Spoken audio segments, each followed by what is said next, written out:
progress we must achieve. 47-kilometer Lagos Red Line rail set to transform city's commute gives presidential endorsement at commissioning. Leave us with it. You see what you can do. Women farmers embrace Nigeria's national food security objectives as First Lady Support Scheme gives impetus to the campaign. Also tonight, House of Representatives caution against full implementation of 12-year-old Orosaya report, says a review is needed to reflect current realities in the Federal Civil and Republic Service. Of unintended consequences, implications, and outcomes. Hello and a warm welcome to NTA Network News. I am Jumma Yusuf. For business news tonight, we have Musa Abubakar on standby. Don't forget that you can watch this broadcast live via our website nta.ng/live and also on our other social media handles displayed on your screen. Now, President Bola Tinubu is at this moment en route to Doha, Qatar, for a two-day official visit to the Middle Eastern country. The state visit is at the instance of Sheikh Tamim bin Hamad Al Thani, Emir of the State of Qatar. A statement by the presidential spokesperson Ajuri Ngelale says the visit is to further strengthen cooperation between the two nations in several areas, including security, cultural exchange and economic development. President Tinubu will, during the visit, witness the signing of several agreements focused on boosting Nigeria's real sector and creating value-addictive investments. The president is also scheduled to participate in a business and investment forum that will bring together top-level executives from the private and public sectors of both countries to advance cross-sectoral opportunities for mutually beneficial growth and development.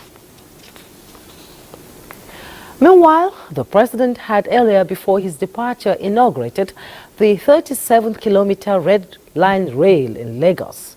President Bola Tinubu, who also signed the formal agreement to commence the second phase of the project, called on Nigerians to keep hope alive in his administration's goal of delivering set vision and aspiration for the good of all. Larry Bele tells us more.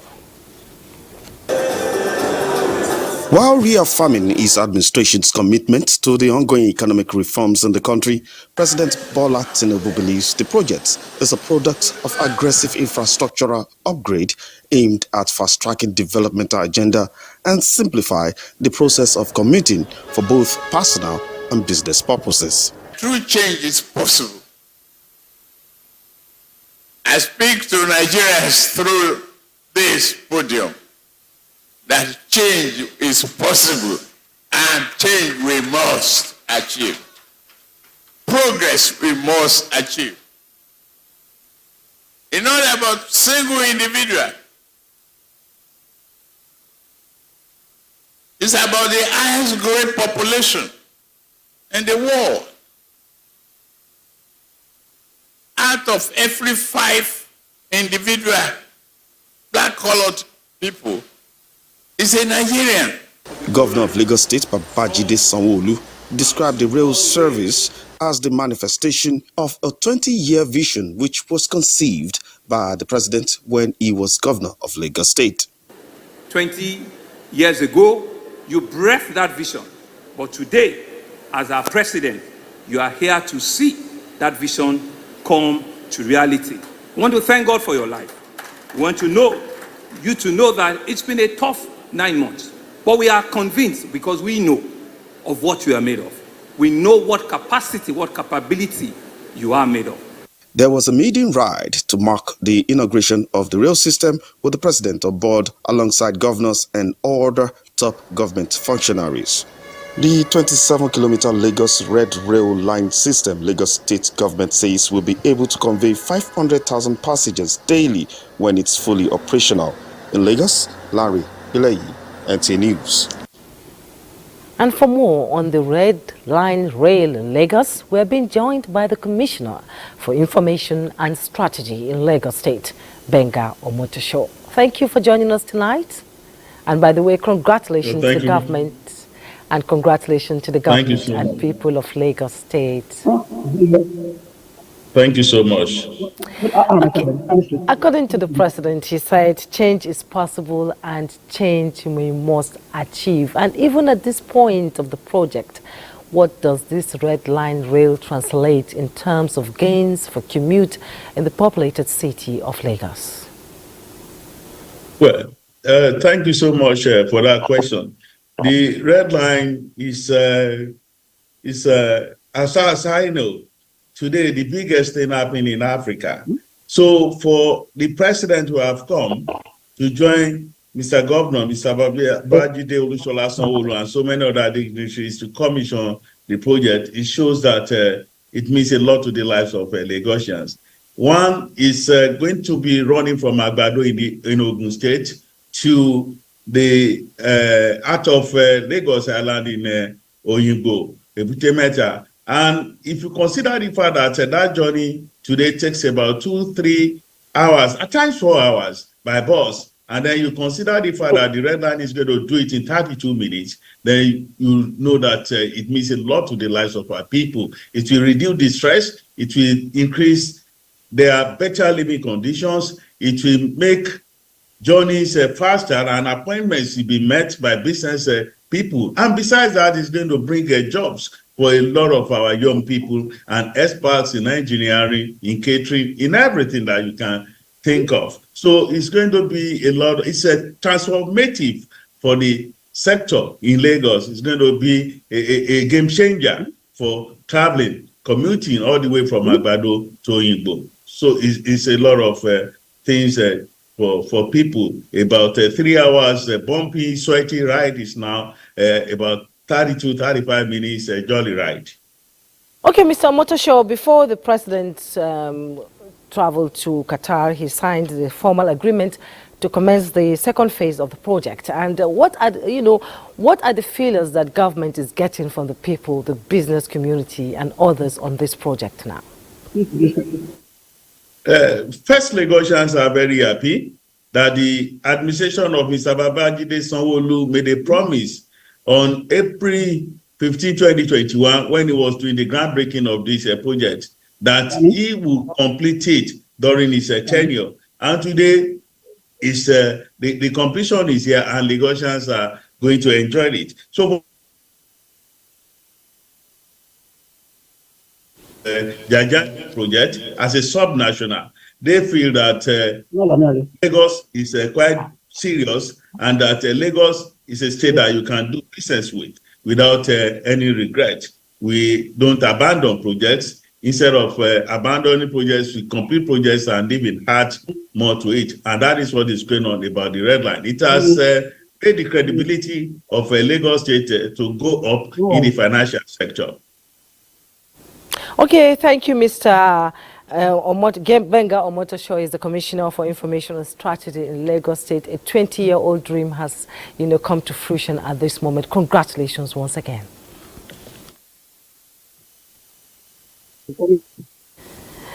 While still on some of the goals of the current administration at the federal level, the Minister of Solid Minerals Development, Dele Alake, is assuring Nigerians that the seeming hardship in the country will soon be over as the reform policies of the federal government begin to bear fruits.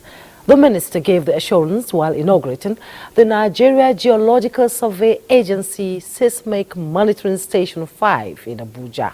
He recalls the step taken by President Tinubu as governor of Lagos State in 1999 with a monthly internally generated revenue of 600 million naira and a wage bill of 1.1 billion naira, which he, however, prudently managed and in time repositioned the state's economy. The minister says the president is taking steps to improve the nation's economy like he did with the Lagos situation, transforming Lagos to the 5th largest economy in Africa. Alake expressed confidence in the president's capacity to diversify the economy, plug leakages and redirect Nigeria to a path of sustainable growth, appealing to Nigerians to exercise little patience. And still talking lifestyle improvements for the average Nigerian, the First Lady Remi Tinubu appears keen on leading the charge for actions to better the lives of rural women. And in the meantime, women farmers in Kogi State say they are actively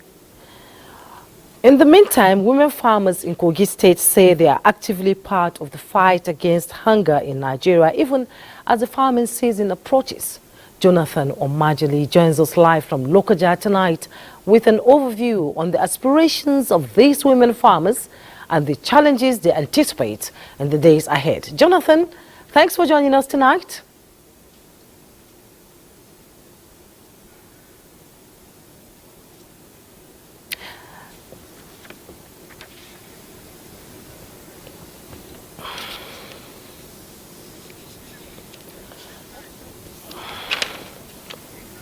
And now to legislative matters. That will come in our subsequent bulletin. Then the Senate is fine-tuning a legislation that would enable continuous review and monitoring of all existing and proposed budgetary decisions of the federal government. National Assembly correspondent Lami Ali reports that a bill to that effect has passed second reading. Plenary commenced with approval of President Tinubu's request as Senate confirms the appointments of members of the Board of Directors of the Central Bank of Nigeria. Mr. Robert Agbede. 2. Mr. Ado Yakubu Wanka. 3. Professor Muritala Sabo Sagagi. 4. Mrs. Muslimat Olanike Aliyu. Next in line was the consideration of the bill that seeks the establishment of the National Assembly Budget and Research Office to enable timely and non-partisan analysis of implications of budget decisions on the economy and the private sector. The only semblance of recognition of scrutiny and or analysis of budget of the National Assembly of the Federation is the Appropriation Committee. It will guide our line of discussion as to how best we can address the present economic realities confronting us as a nation. This bill has been long overdue. Especially against the backdrop of the fact that it is in tandem with international best practice. As we speak, whatever information we get from the executive arm of government. So what they tell us is what we use as a source of information. But when we have this office, we also have our own information, our reservoir information that can be used to check whatever is given to us by anybody. Bill to amend the Nigeria Deposit Insurance Corporation to ensure its independence. Bill to establish Federal University of Technology, Ilaro, Ogun State, passed second reading, while the bill seeking to increase the retirement age of staff of the National Assembly was passed. A motion from Senator Ireti Kingibe urging authorities to deal with perpetrators of child trafficking in the FCT was adopted. On February 18, 2024, a complaint alleging illicit activities bordering on stealing, abduction, and trafficking of children perpetrated by one Madam Success Wankwo of the Gwagwalada, Kwali, and Kuje area councils. Madam Success Wankwo was apprehended. Pregnant young ladies, at the end of the day, they will take their children and go and sell in the name of children trafficking. I feel that our Senate should rise up. They also need to come up with operational guidelines for those motherless homes, because that is where these people are taking advantage. Also adopted was the call on police authorities to ensure adherence to federal character principle in recruitment of constables, as raised by Senator Emmanuel Udende from the National Assembly. Lami Ali, NTA News. And at the House of Representatives, members are urging President Bola Tinubu to carry out a comprehensive review of the 2012 Oronsanya Panel report on restructuring of government parastatals before its implementation. adopting a motion of urgent public importance by Representative Kama Nkemkana and 2 other lawmakers. The House expressed concern that full implementation of a 12-year-old report may not reflect current realities in the public service of the Federation. National Assembly correspondent Mitere Ikpen reports on deliberations at today's plenary. Reactions continue to trail the Tinubu administration's decision to reduce the cost of governance by implementing the Steve Oronsaye panel report, which recommended restructuring of federal agencies and parastatals. In the Green Chamber, lawmakers voted for a thorough review of the decision, expressing concern over unintended consequences during implementation. The full implementation of the report will not substantially reduce the cost of governance, as it does not reflect the current situation in the public service of the Federation. An ad hoc committee headed by House Leader Julius Ihonwiri was constituted to advise on appropriate steps. To examine the recommendation by the executive on the restructuring of federal agencies and commissions, recommend legislation to accommodate the proposals, liaise with the affected agencies and commissions on all issues related to the proposed reforms, recommend legislative measures to mitigate possible fallouts of the reforms, advise the House on issues related to smooth implementation and related matters. The House adopted another motion requesting the Joint Admission and Matriculations Board, JAMB, to extend the deadline for UTME registration by 2 weeks. We are all aware of the painful economic situation prevailing in the country. As a result, many families have been constrained from registering their wards by timeline. A bill for an act to amend the Niger Delta Development Commission Act to provide for the inclusion of Anambra State as an oil-producing state scaled second reading. Leading the debate, House Deputy Minority Whip George Uzodinobi observed that Anambra State has been receiving 13% derivation from the federal government being an oil-producing state, but is yet to be enlisted in the Niger Delta Development Commission Act. From the National Assembly, Mitaire Ikben, NTA News. We'll take our first break. When we return, more reports coming your way. Don't go away.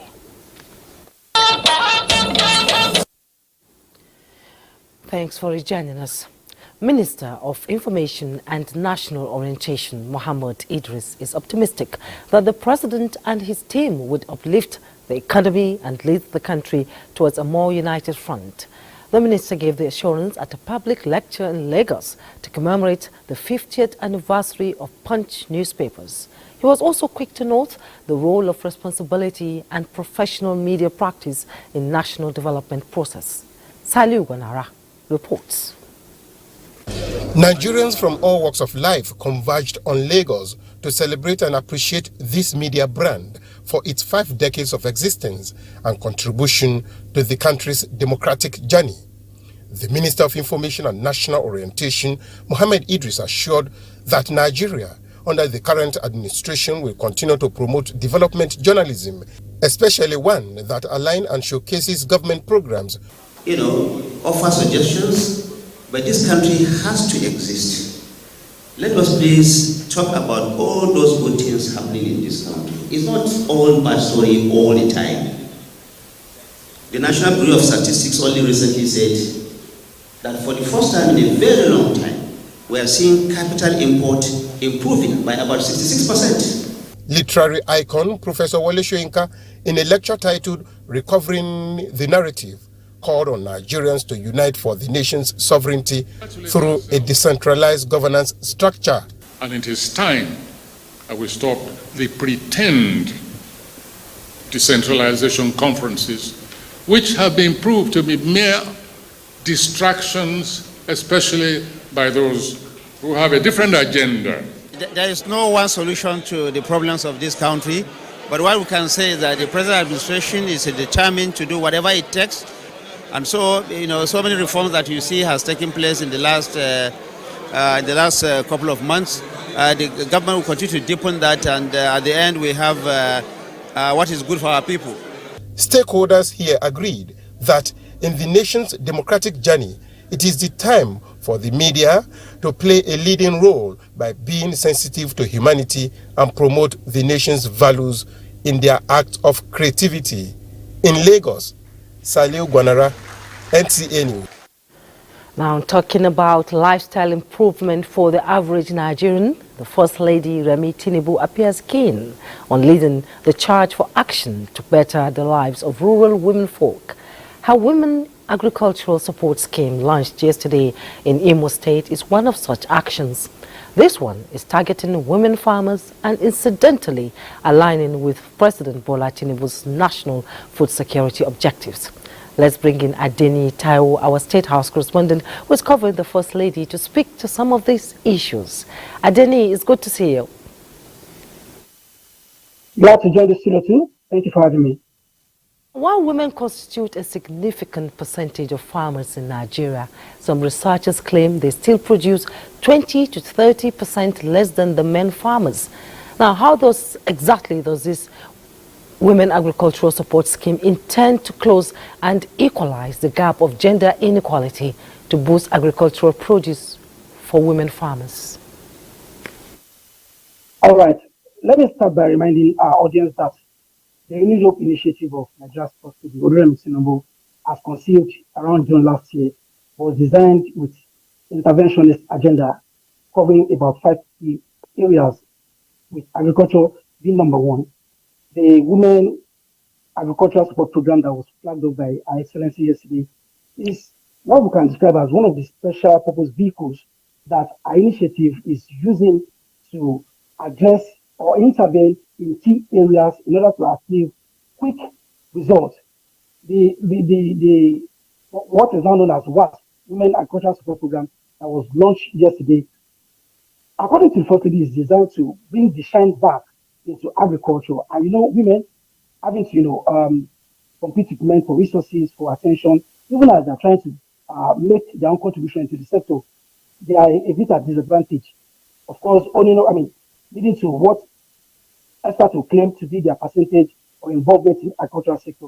So, with our intervention, as was seen yesterday, which I should add at this point that came up as a result of a bit of felt need analysis that she did, in order for her to conclude that, okay, people in Southeast region, particularly the women, would be interested in agriculture, came up to ensure that their needs are met, quickly in order to lure more women into the sector. When she was talking to them yesterday, she made a point of the fact that they are supposed to learn, enhance their productivity, and of course be role models to other women so that they can join, the sector.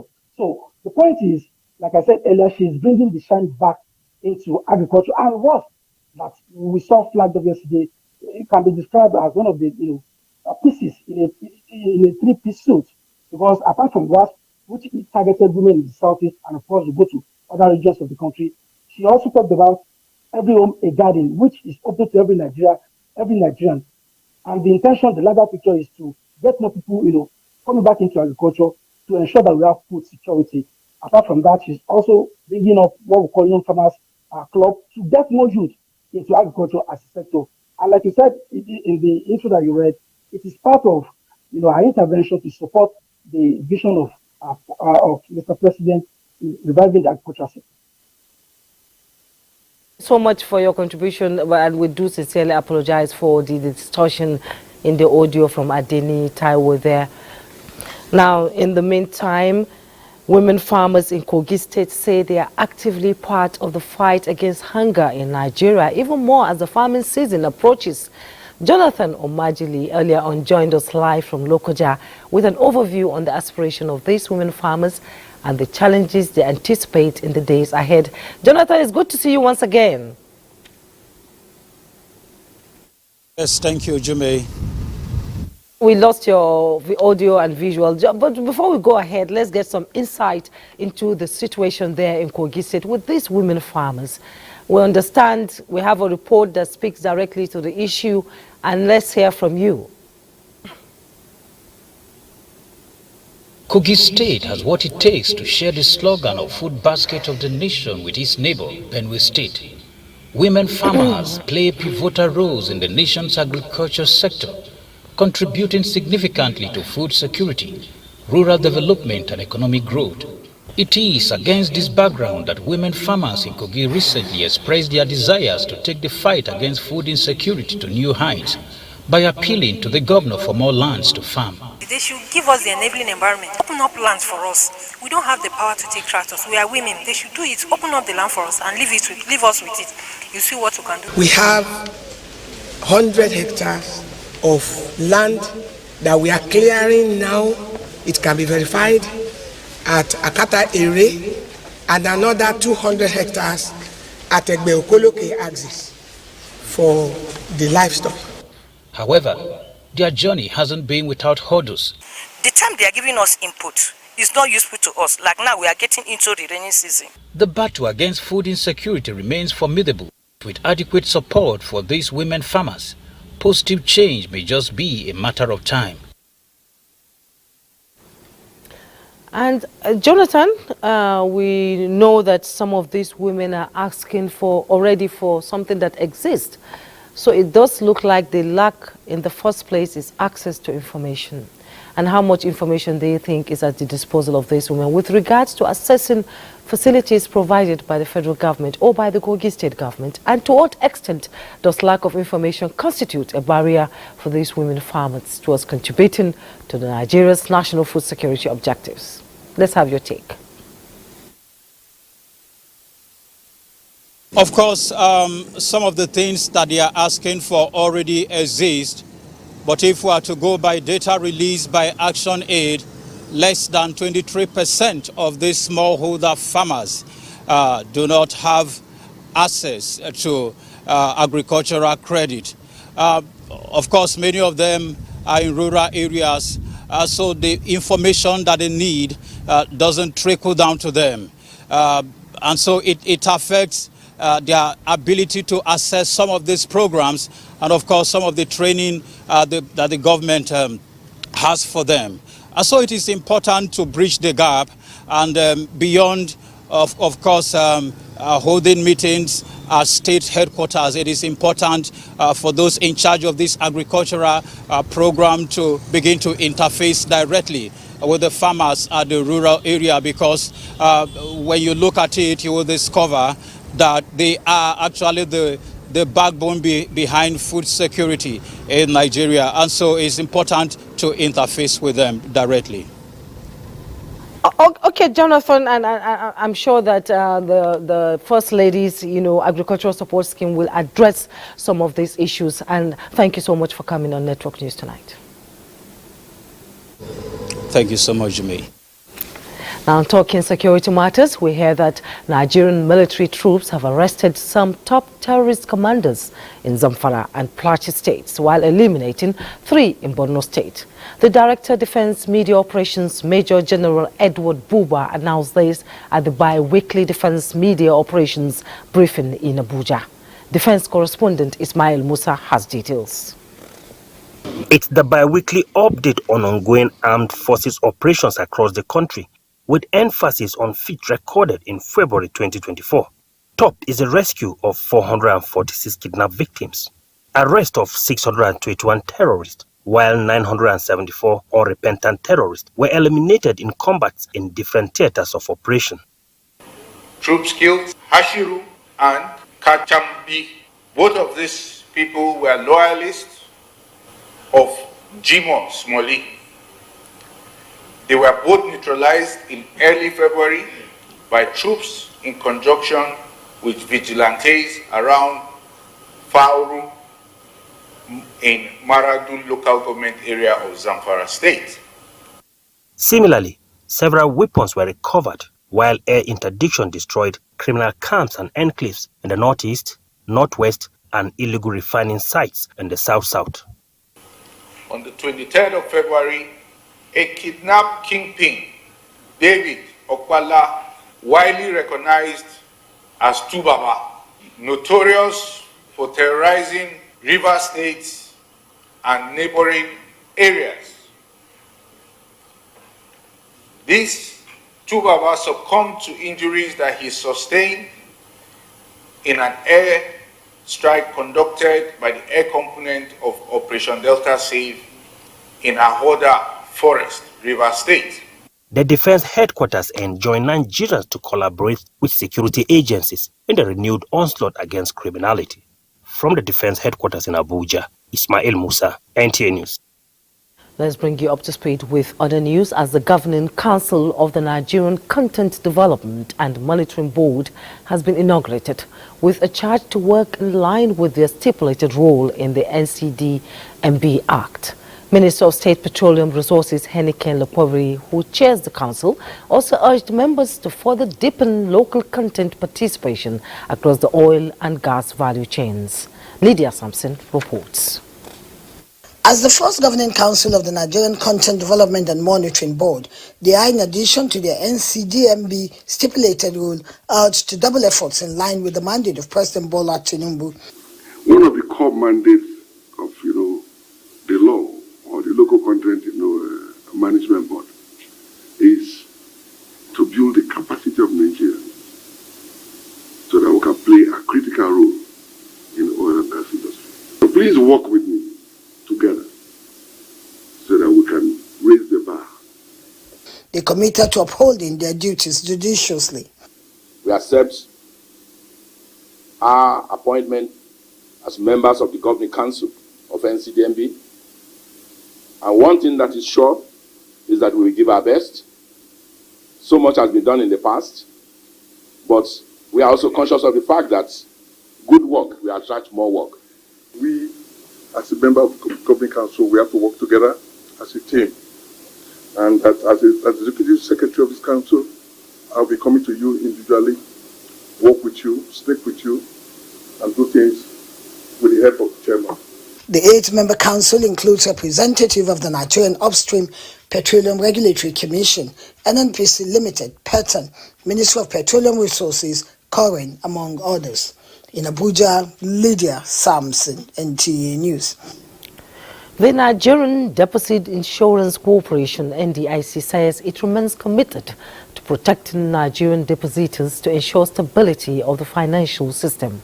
NDIC Managing Director Bello Hassan stated this during the NDIC Special Day at the ongoing 45th Kaduna International Trade Fair.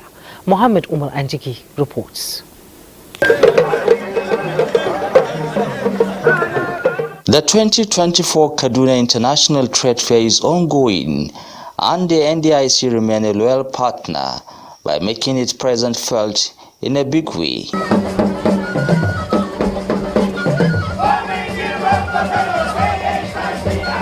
At the NDIC Special Day, the corporation says the theme for this year's trade fair is in line with the mandate of the NDIC of ensuring stability of the nation's financial system.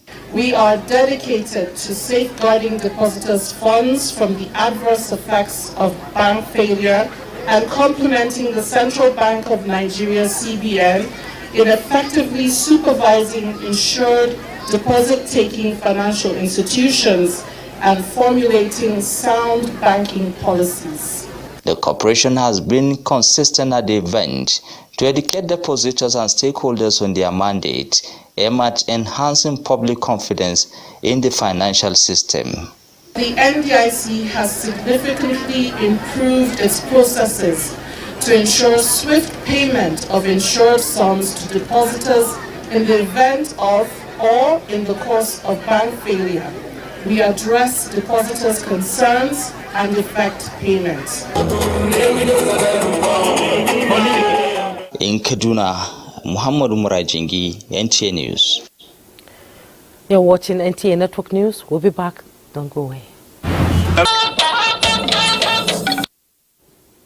Welcome back. And reports just reaching us indicates that President Tinubu has arrived Doha for a 2-day state visit to Qatar, and we're expecting pictures of his arrival shortly. And now it's time for business news. Let's join Musa Abubakar. Hello, Musa.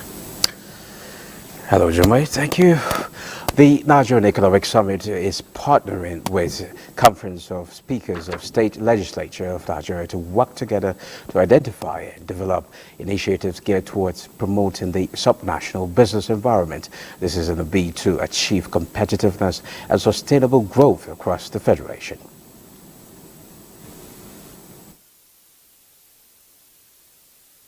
By creating a conducive ecosystem for businesses to thrive, state governments can unlock economic opportunities for innovation, job creation, and wealth generation. Ultimately, a vibrant private sector supported by an enabling business environment lays the foundation for a prosperous, inclusive, and resilient economy. We also would like to collaborate on ways that we can amend the laws. How do we amend laws to create a more conducive business environment for the private sector? We were in Ikiti, I believe, last week, and we had a fruitful deliberation to look for ways in collaboration with the U.S. consulate and the charge d'affaires of the U.S. embassy as well, to see how we can create that business environment. But the aberration in that is that we are more concerned about the local private sector rather than the foreign direct investment for now. And after capital market, equities market extend negative run to Thursday trading session as investors endured another weak close at the end of the session. The all-share index shed 0.60% to close at 99,980.3 basis points. At the end of today's trading session on the Nigerian Stock Exchange, a total of 542 million shares in 9,650 deals corresponding to a market value of 8.6 billion naira were traded. Today's data shows 37% improvement in volume, 49% improvement in turnover, but 9% decline in deals. The current market capitalization of the Nigerian Stock Exchange is 54.7 trillion naira. And that's a quick look at business news. Jumai is back to you. Thank you, Musa. Now, less than 10 years to the attainment of SDGs 4, which focuses on education, the minister has convened a meeting of stakeholders from the 3 tiers of government to strengthen partnership for the implementation of the requirements for successful attainment of the SDGs. Abdullah Musa Saleja reports. After the failure of Millennium Development Goals MDGs to get the developing countries out of the doldrums, the Sustainable Development Goals SDG were embraced with a deadline of 2030. This meeting brought together key players at federal level, state commissioners for education and local government education councils. Although education is on the concurrent list, remember the federal is to lead, is to set examples, is to set models. SDG 4 is a goal that is central to the development of our nation and one that we must all work together to achieve. It is noteworthy that we are already in the decade of action of attainment of 2030 agenda, with so much fun and effort invested in the sector of SDG 4 to address issues generally relating to poverty, health, and education. Effective collaboration, appropriate investment of resources, and transparency, among other issues, were identified as ways of achieving the SDGs 4. Abdullahi Musa Sleja, NTA News. There are calls from scholars in arts on the need to strengthen the National Art Gallery and stimulate cultural and artistic development that will enhance Nigerian arts, culture, and the creative economy. This is coming on the heels of the 14th annual lecture of the National Art Gallery of the Federal Ministry of Information and Culture holding in Abuja. Charles Alpha reports. The race to make Nigeria the creative, cultural, and entertainment capital of the world is on. And scholars in related fields are driving the initiative. They believe, over the years, the philosophy of modern arts inherited in Africa and Nigeria was more of a feast for the eyes. However, the thinking behind the 14th annual distinguished lecture of the National Art Gallery is to unveil ideas to navigate investors, practitioners, and stakeholders to give arts its rightful place in the nation's cultural and economic agenda. Visual art, the remote catalyst of strides made in other aspects of material culture, is a potential investment cash cow. When people think, they design, they create, and bring things into being. It's a very, very powerful process. So I want to thank the President for the wisdom of creating a special ministry. Art is so important that we should have an edifice, we should have a gallery space in the center of the FCT. Thoughts for empowering the visual arts and Nigeria's creative economy for rapid development was the focus of this year's annual lecture. Charles Alpha, NTA News. Borno State Governor Babagana Umara Zulum has described as a welcome development the merger and subsuming of some federal government agencies, but appealed for the exemption of the Nigerian Army University in Biu, Borno State. Reacting to the adoption of the Oronsaya report by the federal government, the governor is of the opinion that the best options for the university are either maintaining the status quo or converting it to a conventional university in view of the insurgency-induced challenges on the education sector in the northeast. Mohammed Goni tells us more. Governor Babagana Umara Zulum, who described adoption of the Orusanya report as good initiative, however urged the federal government to reconsider its decision to match Nigerian Army University Biu with Nigeria Defense Academy, saying Borno State needs the university as the 13 years of insurgency has denied many access to education. We need education in Borno State.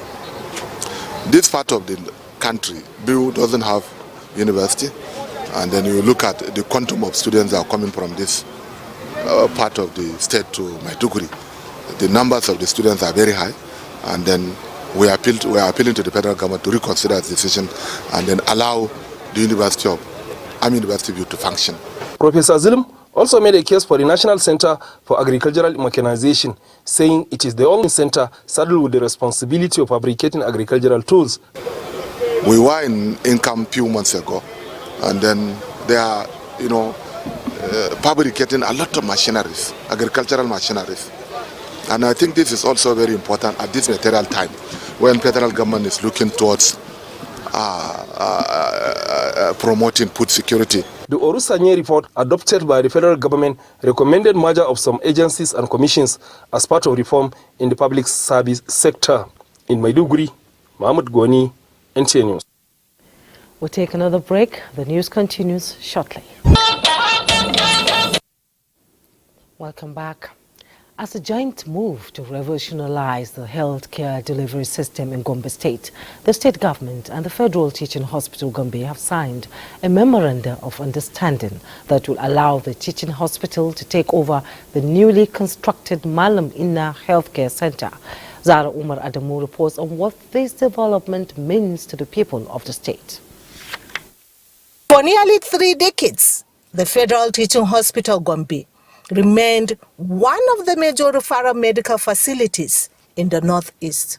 However, despite improved facilities, the hospital is now overstretched by influx of patients, and the best option for the management is to seek from the state government the release of newly built Malang Inner Healthcare Facility in order to expand its operations. A memorandum of understanding is signed to make this a reality. So this collaboration is really going to enhance our services at the Federal Teaching Hospital Gombe, promote our training, and then make our doctors also to have first-hand information about the type of diseases that I have young medical doctors graduating from the College of Medicine. They will do their internship. Not only that, I have residents. I have accreditation in Gombe State to do postgraduate training in obstetric and gynecology, in family medicine, in other spheres. Under the agreement, the Malang Inner facility will focus on maternal and child health care so as to reverse the mortality index in Gombe State. The development, according to the people, will surely relieve their stress of moving long distances to access healthcare services. I just want to appreciate the effort of the state government in such a way that they intervene with the federal government so that they bring the Federal Medical Center to our doorstep. This is very opportunity for our people living in this area. The health facility is registered under the Contributory Healthcare Scheme of Gombe State. Zara Umar Adamu, NTA News. Well, I told you that the president has arrived Doha for a two-day state visit to Qatar, and these are pictures of his arrival in Doha this evening. This is official. This is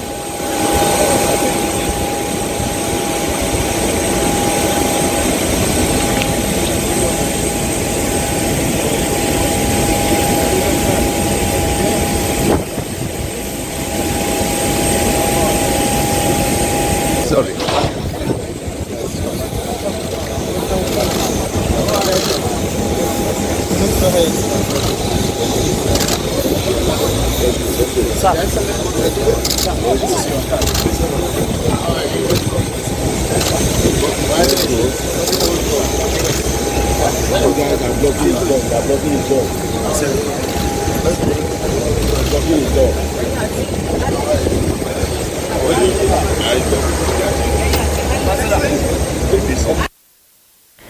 The president is expected to, go on a two-day visit, strengthen cooperation between the two nations in area of security, cultural exchange, and economic development. I will now take sports update.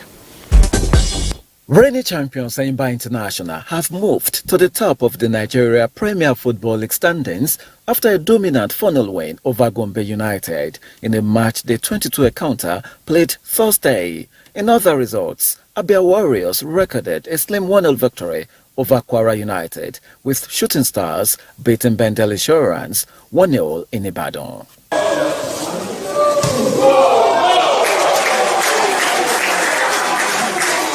Meanwhile, Team Nigeria's preparations for the 13th African Games in Ghana are in top gear, with athletes intensifying training in Abuja and other parts of the country. According to Athletics Federation of Nigeria coach Deji Aliyu, the athletes are in high spirit and confident of giving a good representation. High spirit, and they are looking forward to the All African Games with high expectations. So I'm really excited, being part of the coaching crew. Challenges are meant to be encounter and overcome. So I don't think there's any challenge that will set us back at this stage. Right now the athletes are focused. So whatever the challenge is, I think we're set to overcome and move forward to greater heights. Finally, Nigeria's under-18 handball team have set their sights on getting a final ticket at the ongoing International Handball Federation Women's Trophy Intercontinental Phase. The team defeated North Caledonia 29-14 to seal a semi-final ticket on Thursday morning. With sports update by Adeleye, NTA News. And that's NTA Network News for tonight. Thanks so much for your time. I am Jummai Yusuf.